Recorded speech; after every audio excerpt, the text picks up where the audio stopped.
Postoje dva tipa za koju većina ljudi misli da zna razliku. Nerd i geek. Ako se konsultujete sa Googlom, on će vam reći da su to sinonimi. A ako probate da prevedete, reći će vam da je i za jednu i za drugu stvar prevod štreber. Dva imena za istu stvar. Dva stereotipa u istom košu. Ali, ako si ikada obraćao pažnju na ljude oko sebe, znaš da razlika postoji. Svi smo upoznali tog jednog lika. Možda radi sa tobom ili ide u školu sa tobom.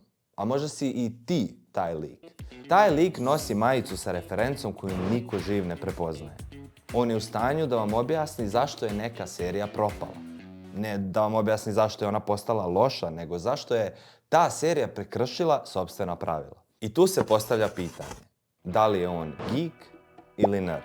Jer kad posmatrate ta dva lika, razlika skoro ne postoji.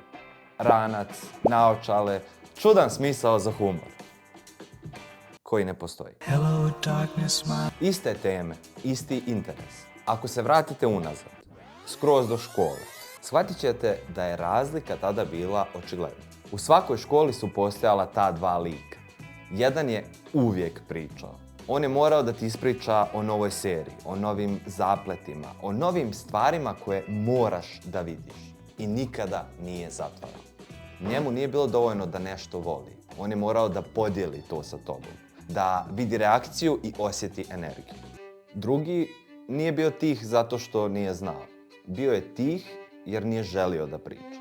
Sjedio bi sa strane i ćutao. A ako bi pokušao da priča s njim, shvatio bi da si napravio grešku.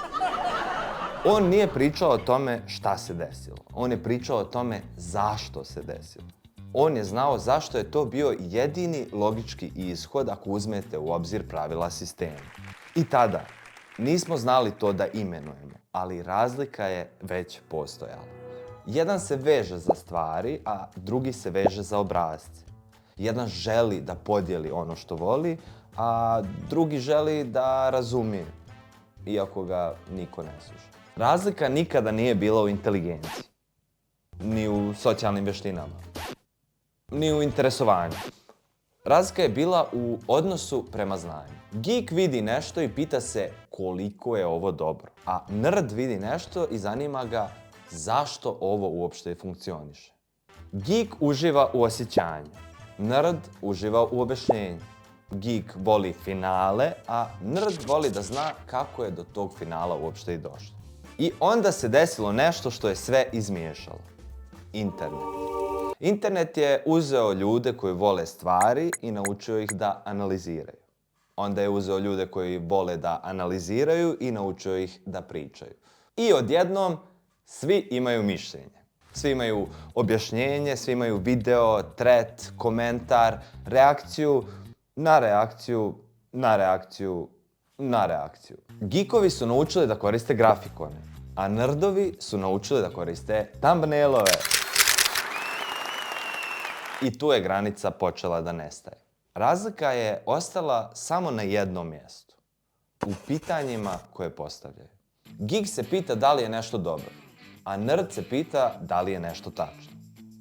Geek želi da podijeli svoje iskustvo, a nerd želi da razriješi petlju u svojoj glavi. Geek želi da snimi video o problemu, a nerd će već da razriješi taj problem i tek onda postavi pitanje da li je uopšte bilo vrijedno pričati o tom problemu. I dok internet raspravlja o tome ko je šta, jedan tip već ima rješenje, a drugi ima naslov.